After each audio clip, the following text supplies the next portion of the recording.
And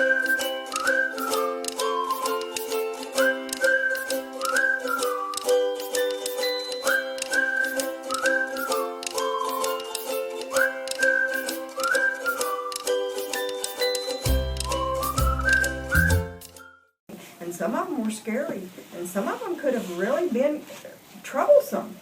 But this story today is a little bit funny and a little bit scary. When Miss Crook was 1 and not quite 2, and her big brother David was 2 and not quite 3, we lived in an apartment building, a duplex, and we would take the children for a walk in the afternoons when Papa got in from work. We had a rickety, crickety old stroller that would just shake when you took it down the sidewalk, and that's what Miss Crook rode in. And we had a big red wagon, and we put Big Brother David in that, and we would go for a walk. The reason they had to go with us is because we lived next to a very busy street where the cars went by so fast, and we couldn't let the children outside the house. We had no fence around our yard, so we would take them out for a walk in the afternoon, and we'd go around the corner on the sidewalk. And sometimes the sidewalk had bumps in it. It wasn't a very good sidewalk, and you know how it would feel in a rickety old broken down stroller. It probably bumped and bumped. And we would go past a little store where there was a little old man had little old stuff to sell. It was old stuff and used stuff, like old bicycles and old tricycles and old wagons, furniture and old lawnmowers, all kinds of stuff. And he would put it out in his front yard. Even when it was time for him to go to lunch, he would lock his front door and leave all that stuff in his yard and go to lunch and then come back. And nobody ever took anything. He was a nice little man, and everybody wanted to look at his junk. Well, Mrs. Crook and Big Brother David loved to look at his junk when we walked by that way. And we'd go around the block. Or sometimes we'd turn around and come back the same way we went, just so we could have a walk and see the little junk man store. One day it was lunchtime, and I got lunch all ready to put on the table. I went to the back door. We have a big old screen door, and I lifted the latch so Papa could come in when he drove home from school. He was a school teacher then, and he drove home every day for lunch.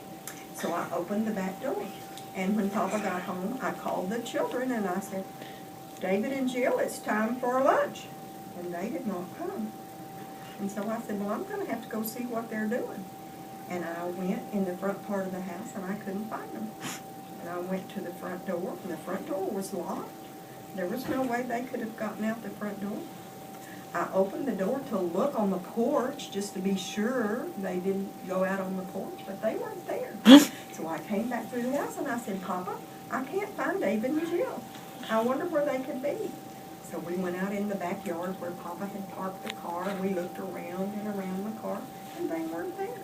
And we looked next door around the apartment building, and they were not there.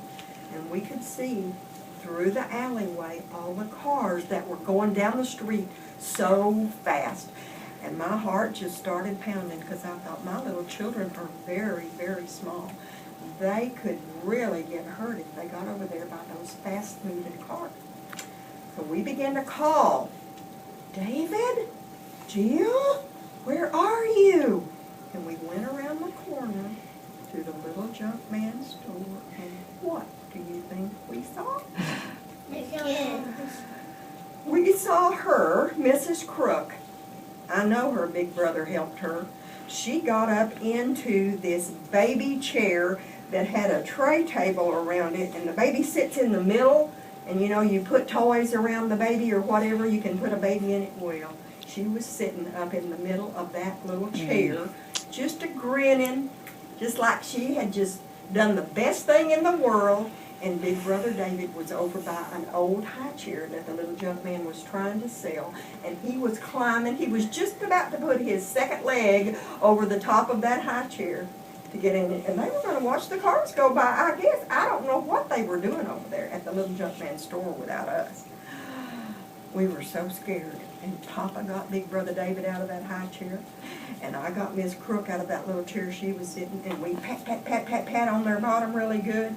And we said, now you two are not ever, ever, ever, ever, ever supposed to leave the house without us. It is too dangerous over here at the Little Junkman store without your mother and daddy. And we walked them right home and made them sit in their chairs for lunch. And they didn't ever do that again, but we watched them really closely. And I had to be sure that back door was locked all the time because I knew what they could do. Did you like that Miss Crook story? Yeah.